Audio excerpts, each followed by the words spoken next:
میں آج آپ کو ملوا رہا ہوں جناب ضیاء الحق نقشبندی صاحب سے۔ عامر لیاقت صاحب کا عروج دیکھا، ان کی ٹیم میں رہے، وہ ساری عروج کی کہانی اور پھر بعد میں کیا ہوا۔ کسی ٹیم پہ خوش ہوا ہے، اس کو اس نے کہا یہ 20,000 روپے اٹھا لو۔ میں یہ سوچ رہا تھا کہ ان کی روح بھی خوش ہوئی ہے کہ عامر لیاقت نے مرنے کے بعد بھی ریٹنگ لی ہے۔ کاش جو عامر لیاقت صاحب سے مسٹیک ہوئی، اب تو دنیا سے چلے گئے، وہ نہ ہوتی تو بہت بڑا آدمی تھا۔ لوگ تو ان کو ایک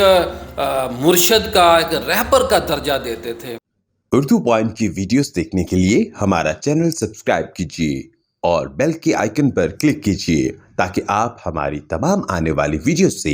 باخبر رہ سکیں۔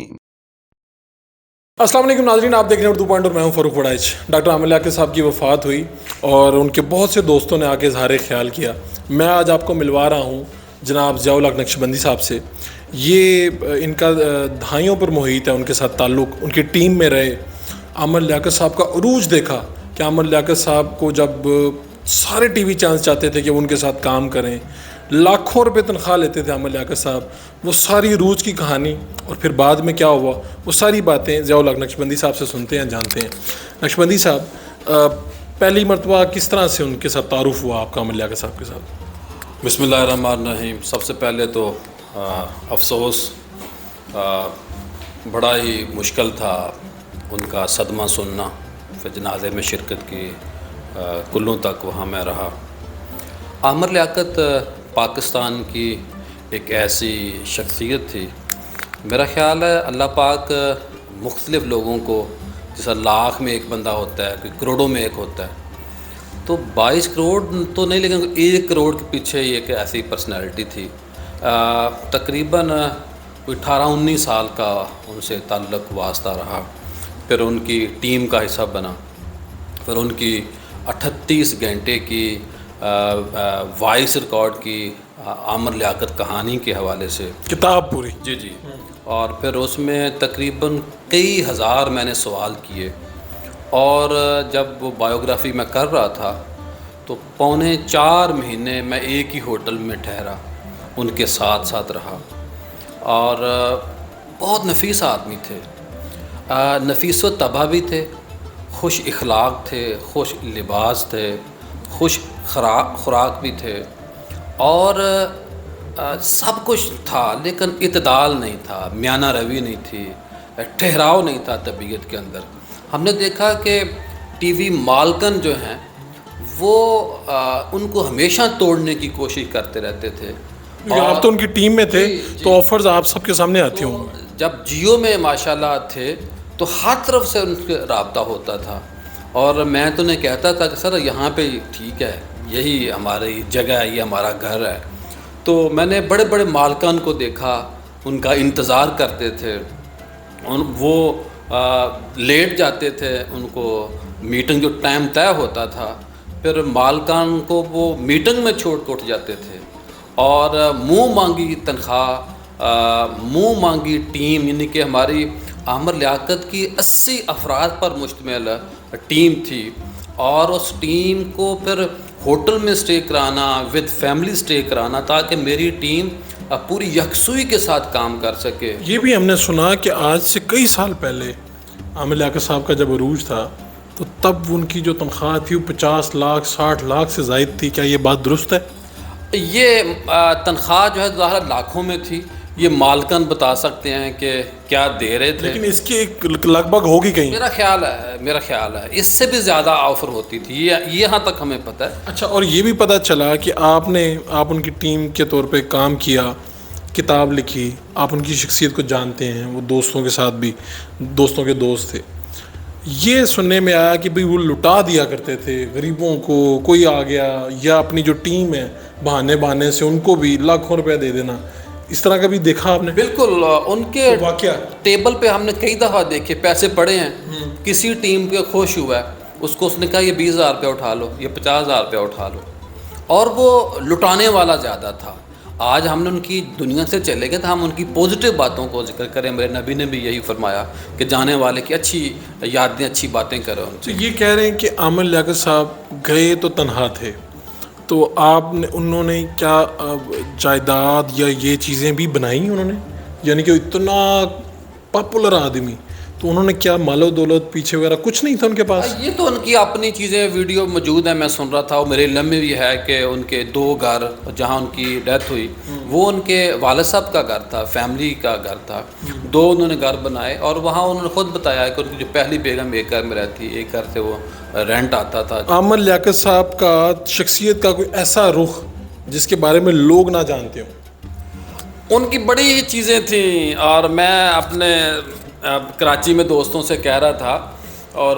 کچھ اور دوست، میں نے کہا جس طرح وہ ریٹنگ کرتے تھے نا کہ بھئی بڑی ریٹنگ، خوش ہوتے تھے جب بڑی ریٹنگ آتی تھی، خوش ہوتے تھے، پھر کھانا کھلاتے تھے، اور انہوں نے کہنا کہ آج فلاں ہوٹل میں بک کراؤ، کھانا بھی 5 لوگوں کا نہیں ہوتا تھا، پوری کی پوری ٹیم انہوں نے کھانا کھلانا، یعنی کہ جس ہوٹل، یہ بھی ان کی خوبی تھی، جس ہوٹل میں عامر لیاقت نے ٹھہرنا ہے اسی ہوٹل میں پوری کی پوری ٹیم نے ٹھہرنا ہے، 80 لوگوں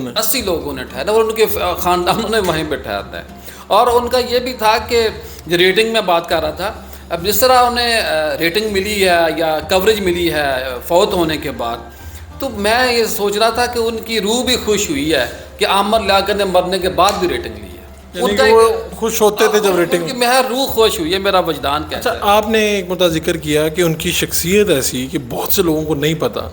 کہ انہوں نے کئی لوگوں کو خاندانوں کے خرچے، کئی لوگوں کو رکشے لے دیے اس طرح سے، یہ واقعات کیا ہیں؟ بالکل، انہوں نے کئی لوگوں کو گھر بنا کے دیے، رکشے لے کے دیے، جو لاوارث بچیاں بچے تھے ان کو تلاش کرنا، جیو کی اسکرین پہ چلانا، پھر ان لوگوں کو تلاش کرنا کہ یہ بچے کی تصویر ہے یا آپ کے پاس کوئی ایسا بچہ ہو، تو لوگوں کو اس طرح ملایا ان لوگوں نے، انہوں نے پھر ان کا یہ بھی تھا کہ لوگوں کو ان کے پاؤں پہ کھڑا کرنا، جو کام کرنے والا ان کی ٹیم کا فرد ہوتا تھا اس کو بڑی اہمیت دیتے تھے۔ ایک وقت آپ نے کہا کہ ایسا بھی تھا کہ انہوں نے کہا کہ چلو ہم نکلتے ہیں اور ہم حکمرانوں سے ملتے ہیں، جا کے سیاستدانوں سے ملتے ہیں، اور بغیر کسی اپوائنٹمنٹ کے، بغیر کسی پوچھے بتائے آپ لوگ چلے گئے چودھری پرویز لائی کے پاس، شہباز شریف کے پاس، نواز شریف کے پاس، تو پھر کیا ہوا؟ جی بالکل، ایک دفعہ لاہور جب آئے تو وہ ہم شہباز شریف صاحب سے ملے، نواز شریف صاحب سے ملے، کیپٹن صفدر صاحب سے ملے،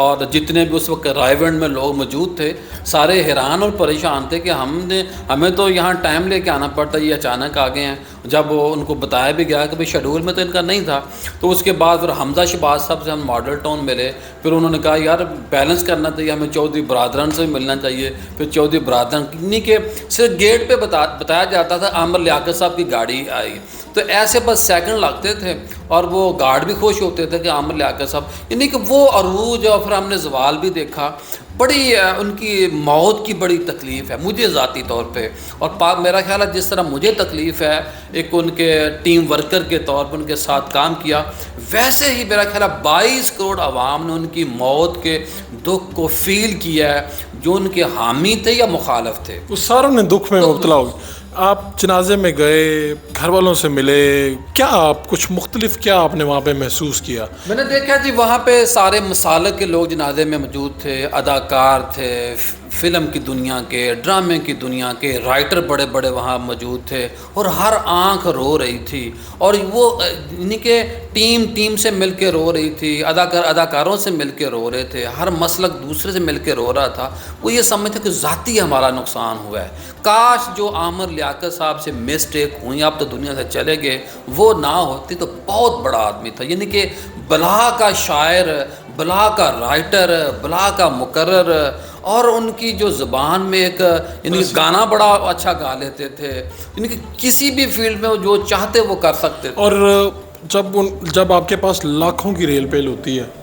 جب آپ کے پاس دنیا کے سارے وسائل ہوتے ہیں، تو کیا آپ نے عامر لیاقت میں تکبر، سٹار، سیلیبریٹی یہ چیزیں دیکھی؟ نہیں بالکل نہیں، یہ ہم نے کبھی ان کے اندر تکبر نہیں دیکھا، صرف کبھی اکتا جاتے تھے۔ میں نے دیکھا کہ جب کراچی میں جو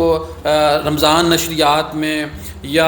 اس وقت تو لوگ ترستے تھے رمضان ٹرانسمیشن کے پاس کے لیے ترستے تھے، لیکن رمضان نشریات میں ہزاروں لوگوں کا آنا، شب معراج، میلاد شریف کا جو کنسیپٹ ہے، انہوں نے یہ ثابت کیا کہ پوری کی پوری رات میلاد کی جو محفل ہے وہ لائیو ٹی وی چینل پہ بھی چل سکتی ہے، یہ انہوں نے ٹرینڈ دیا، رمضان نشریات کا ٹرینڈ سیٹر تھے بنیادی طور پہ وہ۔ ایک دفعہ ہمارے ایک دوست ہیں ناصر صاحب، انہوں نے کہا کولنگ اچھی نہیں ہے سیٹ کے اوپر، تو وہ بھی مال مالکان سے نہیں پوچھتے تھے کہ اس کا بجٹ کیا اور اے سی، وہ کہتے اگر اے سی آپ لگوا دینا تو اتنے لاکھ روپیہ میں آپ کو انعام دوں گا، صبح تک لگنا چاہیے۔ وہ راتوں رات، ہمارے ناصر صاحب ہیں ویڈیو سنے، اسی تصدیق بھی کریں گے، انہوں نے وہ اے سی راتوں رات وہاں لگایا، انہوں نے وہ انعام صبح لیا، لاکھوں روپے انعام؟ جی بالکل لیا۔ اور کوئی آپ کو ان کی شخصیت میں کوئی ایک ایسی چیز جسے آپ ابھی تک بھول نہ پائے ہوں؟ آپ نے تو کتاب بھی لکھی ان کے اوپر، اور آپ کے پاس کتنے گھنٹے کی ان کی ریکارڈنگز ہیں، وہ بھی چیزیں بہت سی ہیں جو سامنے ابھی تک نہیں آئیں۔ جی میرے پاس کئی گھنٹوں پر محیط ان کی ریکارڈنگ ہے جو ہم نے ان کو بتا کے ریکارڈ کی، ان کے سوال جواب ہوتے تھے، کئی ہزار میں نے ان سے سوالات کیے، اور 3.25 مہینے میں اس کتاب کو لکھنے کے لیے، اس کی بایوگرافی کو ترتیب دینے کے ان کے پاس ٹھہرا تھا۔ پھر ان سے ٹائم بڑا مشکل نکلتا تھا، لیکن میں نے ٹائم لیتا تھا۔ پھر ایک دن انہوں نے کہا کہ یار دبئی چلتے ہیں، یہاں تو لوگ نہیں، کوئی ادھر سے آ جاتا ہے، کوئی ادھر سے آ جاتا ہے۔ تو پھر ان کا ایک جو اس میں بڑا انہوں نے کلیئر چیزیں بولیں، لیکن ظاہر ہے انسان تھے، بشری کمزوریاں ان سے ہوئیں، جو انہوں نے کہا پھر اس سے کچھ چیزیں ہٹ گئیں۔ اس میں بڑا ایک تفصیلی، ہماری جو بشرا بابی ہے ان کا انٹرویو موجود ہے، دعا ان کی بیٹی اس وقت چھوٹی تھی، وہ انٹرویو موجود ہے۔ اچھا، آپ نے بیٹے کا انٹرویو اس وقت کا موجود ہے، ان کی ساتھ جو پہلی ہے ان کا بھی انٹرویو موجود ہے۔ اس طرح کے جو ان کی ٹیم کے خاص لوگ تو ان کا موجود ہے۔ عبدالسا عیدی نے جو ان کی ذات کے بارے میں کہا وہ میرے پاس ریکارڈنگ موجود ہے۔ جو رمضان چیپا صاحب نے ان کی شخصیت کے بارے میں، ان کے ٹاپ کے جو لوگ تھے ان کی بھی آرام میرے پاس موجود ہے۔ آپ ان کو کبھی انہوں نے ذکر کیا کہ میری زندگی کی سب سے بڑی خواہش یہ ہے؟ ان کی زندگی کی سب سے بڑی جو خواہش تھی وہ کہ ایک کہتے تھے کہ میں نے دنیا سے خالی ہاتھ جانا ہے، یہ جو پیسہ میں نے بانٹ کے جانا ہے میں بانٹنے والا ہوں۔ اور ان کی جنت البقیع میں تدفین ہونے کی ان کی بہت بڑی خواہش تھی، اسی لیے انہوں نے جو عبداللہ شاہ غازی مزار کے ساتھ جو جگہ تھی ایک بنی ہوئی، وہ انہوں نے اپنے سسر کو، جو پہلے ان کے سسر تھے ان کو، سید زادے بھی تھے، جو ہماری بابی بشرا ہے ہماری بہن، یہ سید زادی ہیں، تو ان کو انہوں نے قبر دے دی، جگہ دے دی۔ انہوں نے کہا کہ جگہ یہ بھی بڑی مقدس ہے، لیکن میری یہ خواہش ہے کہ مجھے جنت البقیع میں جگہ، میرے کو مدینہ شریف سے ہر نئے پروجیکٹ کا جب بھی آغاز ہوتا تھا، عامر لیاقت صاحب مدینہ المنورہ میں حاضر ہوتے تھے، اور پھر حضرت امیر حمزہ رضی اللہ تعالیٰ عنہ سے ان کا بڑا قلبی لگاؤ تھا۔ کہتے تھے کہ یہ چچا اور بھتیجا اللہ کے نبی کی جو اپنے چچا سے محبت ہے وہ بڑی ایک مثالی ہے، تو ان کے وسیلے سے لوگوں کو، ٹیم کو بھی کہتے تھے، کسی کو اولاد نہیں ہوتی تھی کہتے مدینہ شریف چلے جاؤ، امیر حمزہ رضی اللہ تعالیٰ عنہ کے وسیلے سے دعا مانگو، جا کے کام ہو جائے گا آپ کا۔ وہ یہ بھی کہتے تھے کہ جو کچھ ملا ہے یہ مدینے والی سرکار کا میرے اوپر کرم ہے۔ اور کبھی ایسا بھی ہوا کہ آپ نے دیکھا کہ آپ کہیں پہ گئے اور لوگ بالکل آ گئے، ہجوم اکٹھے ہو جاتے تھے، لوگ آ گئے، کسی نے ہاتھ چوما، کچھ ایسا احترام والا بھی معاملہ ہوا؟ ہاتھ تو ان کے کئی لوگ میں نے چومتے دیکھے ہیں نا، لوگ تو ان کو ایک مرشد کا، ایک رہبر کا درجہ دیتے تھے، یعنی کہ جو بندہ 18 گھنٹے لائیو جا رہا ہے پروگرام میں اور ریٹنگ ٹاپ پہ تھی، جب وہ کسی ہوٹل میں کھانا کھانے جاتے تھے، خواتین اور بچے اسپیشل ٹیبل سے اپنے باپ کو، اپنے شوہر کو چھوڑ کے عامر لیاقت کی طرف لپکتے تھے کہ ہم نے ان کے ساتھ فوٹو بنانی ہے، اور ان کا کھانا کھانا ان کے لیے مشکل ہوتا تھا۔ بہت بہت شکریہ آپ کا۔